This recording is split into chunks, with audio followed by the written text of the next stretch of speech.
Bom dia, turma. Espero que todos estejam bem. A gente teve esse contratempo aí do meu horário, da minha agenda aí, devido à colação de grau que vai acontecer segunda-feira. Então eu tive que mudar um pouquinho minha agenda, mas eu espero que isso não nos prejudique, tá? Então esse sábado pela manhã a gente vai ter aulas gravadas, vocês não vão ficar descobertos, tá? A gente vai ter 3 pequenas aulas gravadas aqui, que seria o conteúdo que eu daria caso a gente estivesse presencialmente aí. Também vou passar mais 2 atividades aqui pelo Google Forms para vocês fazerem, tá? Para a gente fixar um pouco mais desse conteúdo. Esse conteúdo eu estou adiantando um pouquinho só, tá? Vocês vão ter uma disciplina de tópicos avançados, né, em rede de computadores, inclusive esses slides são de lá. Só que isso aqui é só uma coisa introdutória, tá? A gente vai falar hoje sobre PV6, tá? Eu quero falar um pouquinho sobre PV6 hoje, de uma forma bem rápida, uma manhã só, né, para que a gente tenha um entendimento legal. Porque à tarde e no domingo nós vamos fazer atividade no Packet Tracer com IPv6, tá? Então a ideia hoje é a gente falar um pouquinho, né, sobre IPv6. A gente já falou um pouquinho na primeira aula, lá na frente, né? Vamos fazer uma pequena revisão aqui do protocolo IPv6. Logo em seguida vamos ver a diferença, né, do IPv4, do IP versão 4 para IP versão 6, sobretudo no cabeçalho, né, do protocolo. Logo em seguida, a gente vai ver um pouquinho sobre os cabeçalhos de extensão, que é a diferença que existe, na verdade. Bem legal entre o IPv4 e o IPv6, né? Que o cabeçalho do IPv6 ele é bem mais enxuto, vou dizer assim, né? Em relação ao cabeçalho do IPv4. E o IPv6 também tem um payload maior, ou seja, ele consegue carregar mais dados de uma vez só em relação ao IPv4. E outras vantagens também que o protocolo IPv6 tem. A gente já falou sobre isso, inclusive, né? Os tipos de endereço IPv6 também, né? Os endereços que existem no IPv6, né? Aqui no caso do IPv4, a gente tem os públicos, privados, né? Broadcast, multicast, né? E aqui no IPv6 é um pouquinho diferente, tá? E aí eu passo umas atividades ao fim desse primeiro vídeo aqui, tá? São 3, tá? Mas vai dar pra gente conseguir fazer tudo direitinho. Então, o IPv6, né, o protocolo IPv6, ele veio, na verdade, com a ideia de resolver, né, o problema de esgotamento de endereços IPv4, tá? E os endereços IPv4, eles foram criados, né, na década de 90, eu vou dizer assim, né? E a ideia, né, era suprir toda a rede mundial de computadores, mas se achava que 4 bilhões de endereços funcionaria, daria certo. Já na década de 90 já tinha esgotado já os endereços, né? E aí a partir daí a gente começou a fazer gambiarra, vou dizer assim, né? O endereços públicos e privados também já é uma certa. Deu uma sobrevida para o IPv4. O NAT, que a gente falou na aula anterior, também deu uma sobrevida para o IPv4, né? Então, já o protocolo IPv6 ele tem 4, né, bilhões de endereços, né? Então, o IPv6 ele já tem uma quantidade maior de endereços, tem 31 decilhões de endereços. Então, esse problema de esgotamento de endereços de rede não ia acontecer mais com o PV6, não vai acontecer na verdade, né? Porque se você for pensar assim, ó, nós somos praticamente 8 bilhões de habitantes no mundo. Se fôssemos 10, para a gente arredondar bem, cada pessoa poderia ter 3,4 vezes 10 é 27 endereços IPv6. Então, olha só, é muita coisa, tá? Então, é provável que a gente não tenha mais problema de esgotamento de endereços. Só que não foi só pensado num protocolo novo apenas com a ideia de resolver o problema de esgotamento de endereços. Tinha outros problemas que o IPv6 também, o IPv4 também tinha, né? O payload pequeno, né? Poucos dados enviados por vez, a questão da segurança, né? Não tinha uma segurança nativa. E então foi pensado um protocolo, né, que pudesse resolver, que fosse robusto, né, tivesse robustez suficiente para resolver esses problemas e também o protocolo tivesse mais endereços, né? Então, creio eu que o problema de endereçamento de rede, né? Escassez de endereçamento de rede não vai existir tão cedo. A gente imagina que não. Então, se a gente for ver aqui o endereçamento de IPv4, né? pouquinho, né? Falando sobre ele aqui rapidinho, né? Ele é composto por 128 bits, né? Quer dizer, na verdade, o IPv6 ele é composto por 128 bits, né? Representados em hexadecimal, ou seja, são números e letras. Vocês já viram um pouquinho sobre isso daí também, até na disciplina de arquitetura, né? Então são 8 blocos de 16 bits, né? E cada algarismo hexadecimal vai equivaler a 4 bits. Então, se a gente for fazer uma comparação, né? O IPv6 são 4 octetos de 8 bits, né? A gente falou sobre isso aqui na aula anterior, né? E o IPv6, né? Olha como seria o tamanho do IPv6, né? Ele já é um tamanho bem maior, né? Então é ruim da gente conseguir decorar esse endereço aqui, né? E ele está resumido aqui, viu? Só um detalhe, ele está resumido aqui, que a gente vai ver isso aqui a pouco. Então ele é um endereço muito maior, são 128 bits, né? Se você for levar em consideração perto do IPv4, que são 32, então ele é um endereço muito maior e em contrapartida também a gente vai ter bastante endereços de rede, né? Então, como é um endereço muito grande, né, é, a gente tem que arrumar umas formas de reduzi-lo para a gente conseguir trabalhar direitinho com ele. É o que a gente vai ver daqui a pouquinho, né? Então, certo. Então, na verdade, como o IPv6, né, tem uma quantidade grande de endereçamento de rede, a gente não vai ter o problema de dividir o endereçamento em classe, né? Como a gente fez lá no IPv4, classe A, B, C, que a gente sabe que é o problema que deu, né? Então ele já tem um CIDR padrão, né? Ele é sem classe, né? Então o CIDR padrão do IPv6 é 64 bits.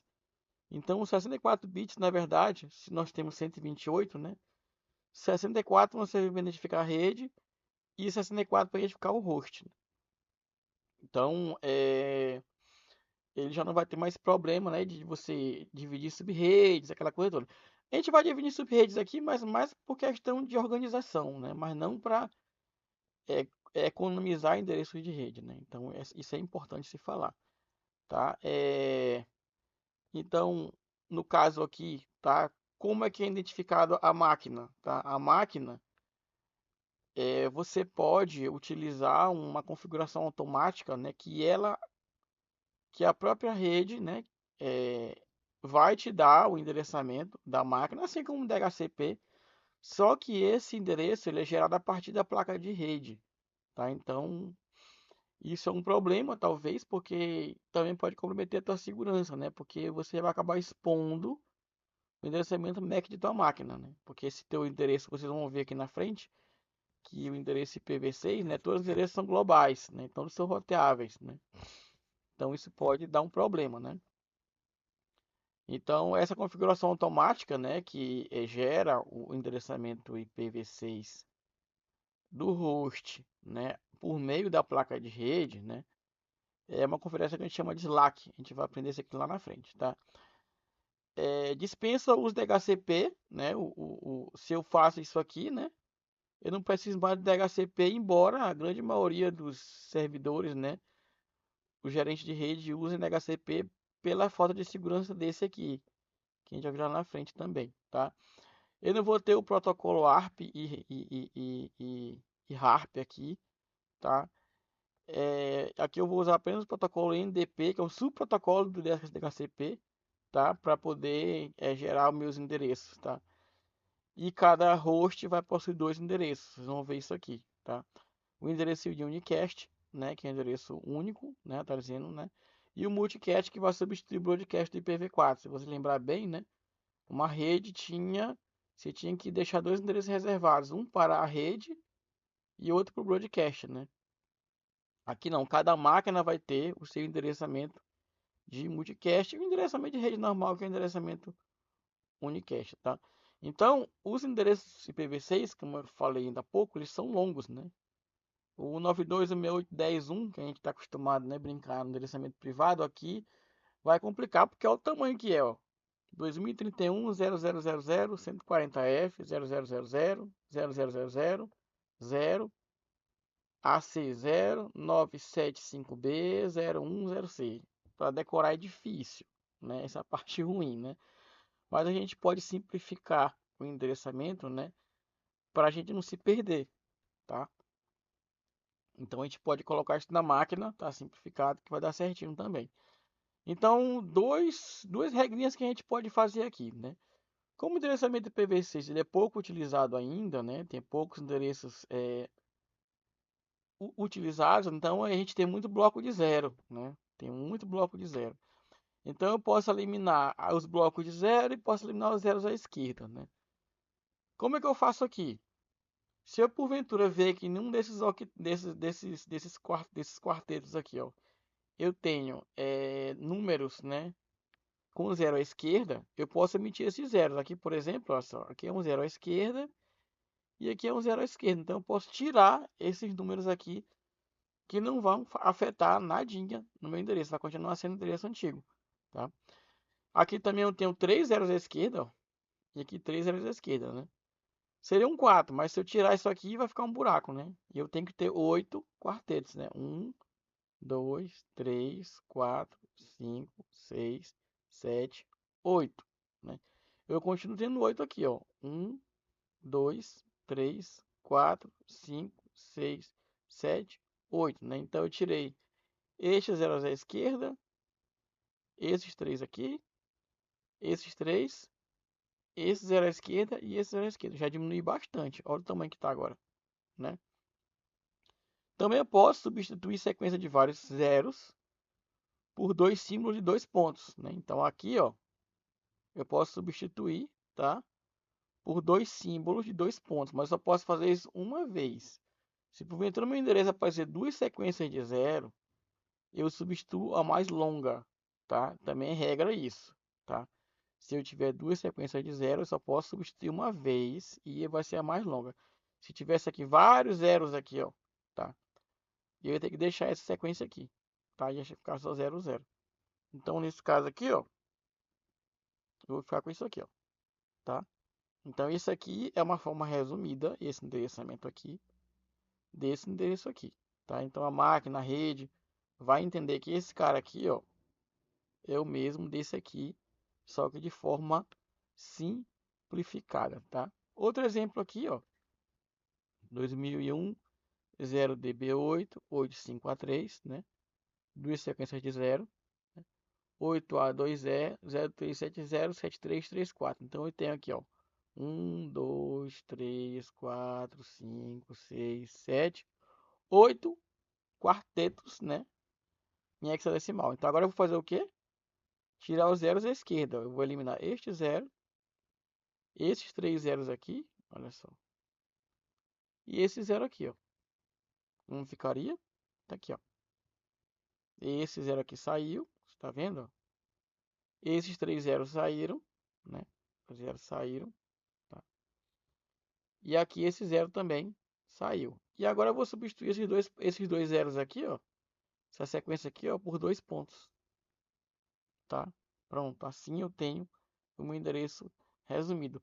Caso você se depare com esse endereço aqui, ó, resumido, você pode expandi-lo usando as mesmas regras que são utilizadas para simplificar, tá? Então agora a gente vai fazer o quê? Vai expandir, né? Então quais são as regrinhas para expandir? Vamos localizar símbolos de dois pontos juntos. Se sim, a gente vai preencher até fazer 8 blocos, né? Olha só, aqui eu tenho, olha só, 2001, FD0, 1002, 4C, 5, 2F. Então, quantas sequências eu tenho aqui? 1, 2, 3, 4, 5, 6. São 8 quartetos. Então, aqui, ó, tem escondido, ó, dois quartetos, né? Então, se eu for expandir essa parte aqui, ó, vai ficar assim, tá? Agora eu tenho, olha só, 1, 2, 3, 4, 5, 6, 7, 8, né? O que está faltando aqui? Que cada aqui são quartetos, né? São 8 quartetos, mas aqui eu tô vendo aqui que só tem 3 algarismos em hexa. Aqui tem só 2, aqui só tem 1 e aqui tem 2. Eu vou fazer o quê? Preencher com zeros à esquerda para ficar direitinho como estava com o meu endereço expandido, olha só. Então aqui, ó, eu preencho com mais um zero à esquerda. No 4C, mais dois zeros à esquerda, né? Aqui no 5, 3 zeros à esquerda. E aqui no último, dois zeros à esquerda. Então, assim que a gente faz para expandir, tá? Aqui tem mais um exemplinho aí, tá? Anotem aí, dá um 10 segundinhos aqui e tentem fazer aí, tá? Com vocês aí, ver se dá certinho, tá? Aqui já tá a resposta já, pronto, tá? Uma coisa que é interessante a gente falar aqui também é do cabeçalho de PV6, né? Que é algo, assim, como é que eu posso dizer assim, novidade em relação ao IPv4, né? O cabeçalho IPv4, que foi o primeiro protocolo, né, funcional, vou dizer assim, né? Ele era muito extenso e tinha muitos campos, né, que não tinham tanta funcionalidade assim. Não é que não tinha, mas era muito conteúdo, vou dizer assim, muita coisa. E não tinha tanta, na verdade não tinha tanta funcionalidade. Era grande, né, sem muita funcionalidade, né? Então, esses são todos os campos, né, do cabeçalho IPv4, né? Já o IPv6, ele é um pouco menor, né? Então, o IPv4 tinha esse tanto de coisa aqui, ó, tá? Que vocês podem dar um print aí e depois ler. Não vou ficar falando sobre cada um aqui não, que não é muito interessante, tá? Mas o que a gente pode ver aqui, olha só. O tamanho do cabeçalho, né? Porque ele era variável, né? O comprimento do cabeçalho, né? Uma coisa interessante aqui, ó, o tempo de vida, tá? O datagrama ele tem um tempo de vida na rede. Se porventura ele se perde, ele não vai ficar rodando a vida inteira na rede, congestionando toda a rede, roteador e tal, tá? Então, isso é uma coisa interessante, né? Lógico, também tem o checksum do cabeçalho, né? Para saber se o cabeçalho tem algum erro. Outra também é os IPs de origem, destino, os endereços, né? Então é necessário ter é necessário também ter esse campo, né? Mas você vai ver que o IPv6, né? O cabeçalho é mais enxuto e funciona melhor, tá? Já o IPv6 ele tem um cabeçalho menor, né? O cabeçalho dele é um pouquinho pequeno, porque ele tem essa estrutura aqui, o cabeçalho de extensão, né? Se porventura for necessário alguma informação adicional, ela vai aqui, ó. Ela não vai sempre no cabeçalho. Então, isso aqui vai dar uma economia de cabeçalho muito grande. Qual é a vantagem? Porque quem lê o cabeçalho, quem lê esse cabeçalho grande aqui, ó, é o roteador, tá? São os dispositivos de rede. Se ele ler um cabeçalho grande, ele vai perder mais tempo para rotear esse pacote, tá? Se for um cabeçalho menor, ele vai perder menos tempo para rotear e, logicamente, os pacotes vão chegar mais rápido no destino. Então, esse aqui é o magro cabeçalho IPv6, né? Então, eu vou ter o que? A versão. Aqui eu vou ter a classe de tráfego, eu já vou poder trabalhar com QoS, com qualidade de serviço, tá? Eu vou poder oferecer um serviço premium para o meu cliente, por exemplo, né? Identificador de fluxo, a gente vai ver sobre isso aqui já já, o tamanho do conteúdo, o tamanho da carga, né? Se tiver alguma informação adicional, o próximo cabeçalho, né? E aqui eu vou ter endereço de origem e destino. Se porventura tiver uma informação adicional, ele vem para cá, ó, cabeçalho de extensão. E por último, os dados, tá? Então ele é muito menor perto do cabeçalho IPv4. Isso vai dar uma agilidade maior, tá? Para o roteamento dos nossos pacotes, né? Então, basicamente é isso aqui, tá? E esse cabeçalho de extensão que a gente fala tanto, né? Ele na verdade veio do campo opções de IPv4, né? Então vamos ver aqui rapidinho o cabeçalho IPv4, esse campo opções aqui, ó. Esse campo aqui, ó, opções, tá? Nesse campo opções tinha muita coisa, né? E aqui a ideia do IPv4 de IPv6 foi essa, né? E se fosse depender de todas as informações complementares, né? O cabeçalho do IPv4 ele teria até 60 bytes de comprimento, que é muita coisa, né? Então ele é variável de 20 a 60 bytes, né? No caso do IPv6, não. O cabeçalho vai ter somente 40 bytes, tá? Então, como quem lê é o roteador, por vezes ele tinha que ler 60 bytes de informação, e informação que não era importante para o roteador, para outras tarefas da máquina que vai receber e tal, né? Então, essas informações de opções, elas foram para o cabeçalho de extensão, tá? E nem todas essas informações do cabeçalho de extensão o roteador vai ter acesso, certo? Então, isso vai diminuir o trabalho dele, né? Então, no cabeçalho de extensão, a gente vai ter o cabeçalho Hope by Hope. Esse aqui é o roteador lê, tá? O cabeçalho Destination Options, né? Routing, o cabeçalho Fragmentation e o AE mais ESP que relaciona à segurança, tá? Então, vocês vão ver que basicamente esse cara aqui, ó, tá? Que o roteador vai ler, os outros não, tá? Então, isso vai dar uma economia bem grande no trabalho do roteador, tá? No caso do IPv6, né, a ideia, né, também é que se fizesse a opção por um cabeçalho mais enxuto, né? Acabei de falar para vocês aqui, né? O cabeçalho do IPv4, ele podia ter até 60 bytes, né? Do IPv6, ele tem um tamanho fixo de 40 bytes, né? Então esse campo opções, né, foi substituído por cabeçalho de extensão, né? E o campo protocolo do IPv4 foi substituído pelo campo próximo cabeçalho, né?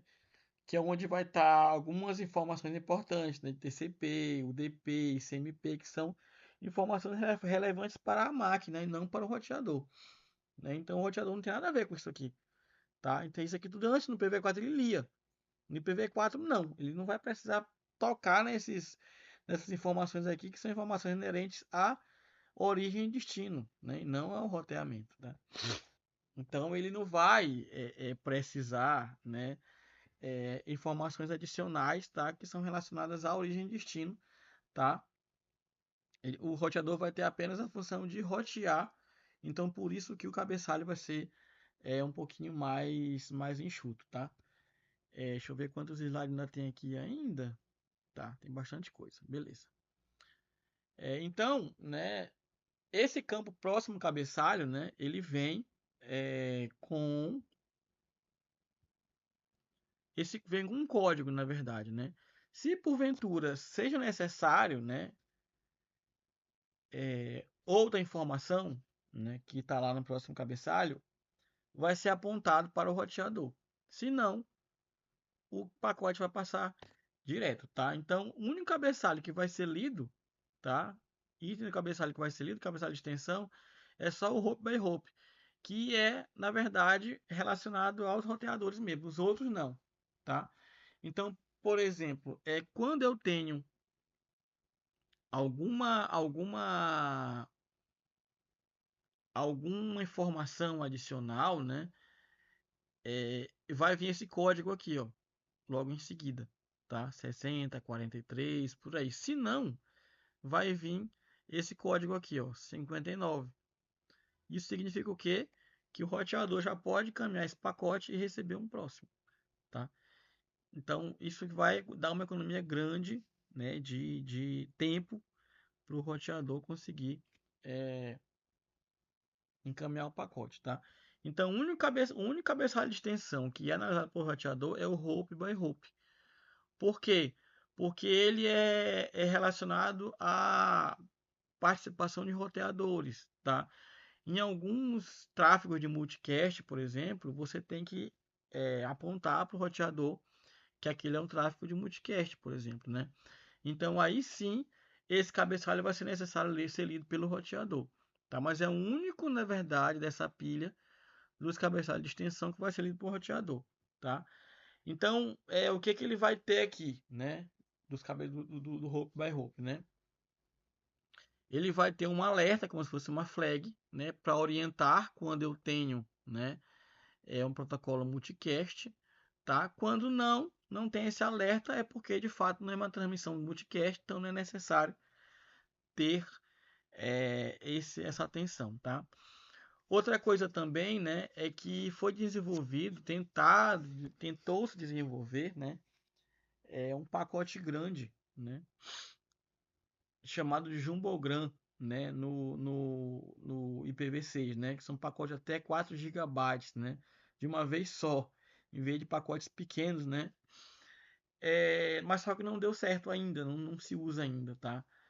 Os protocolos ainda não usam esse tipo de pacote aqui. Uma coisa interessante que a gente vê também aqui no IPv6, né, é que quando você tinha um pacote muito grande, tá, devido a protocolos diferentes, né, quem tinha que dividir esse pacote era o roteador, né? Então, se você tem aqui protocolos que só vão utilizar, vamos dizer, 1.200 bytes, né, por vez em cada pacote, se você tivesse, né, um pacote maior, quem ia dividir, né, esses pacotes era o roteador.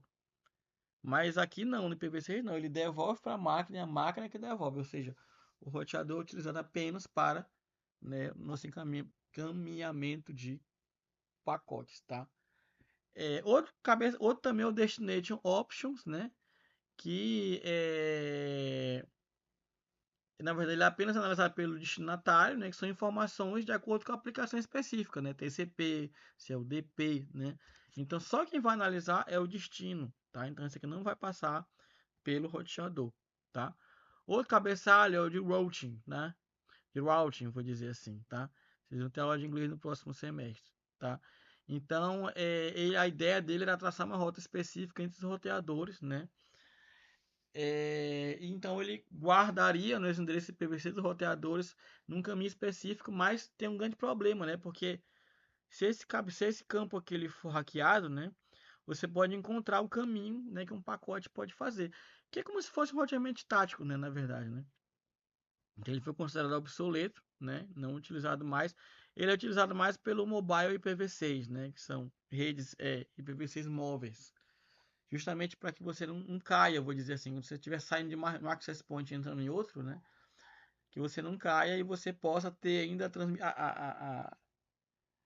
o teu acesso, né, porque ele guarda lá todo o caminho, né, todos os endereços de roteadores, né, dos access points possíveis, né, para que se você cair, sair de um access point e entrar em outro, ele já tiver o endereço, já fica logo logado naquele, tá? Outra coisa interessante, eu acabei de falar, né, a fragmentação, fragmentation, né?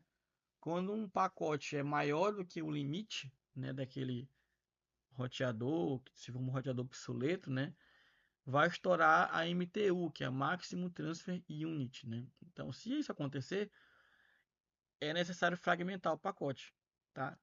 No IPv4, quem fragmenta é o roteador, tá? No IPv6, quem fragmenta é o host. Então, se porventura, né, foi enviado um pacote maior, né, do que aquela tecnologia que é suportada pelo roteador, ele vai devolver para o host de origem e este vai fazer a tal da fragmentação, certo? A ideia aqui vai ser essa, tá?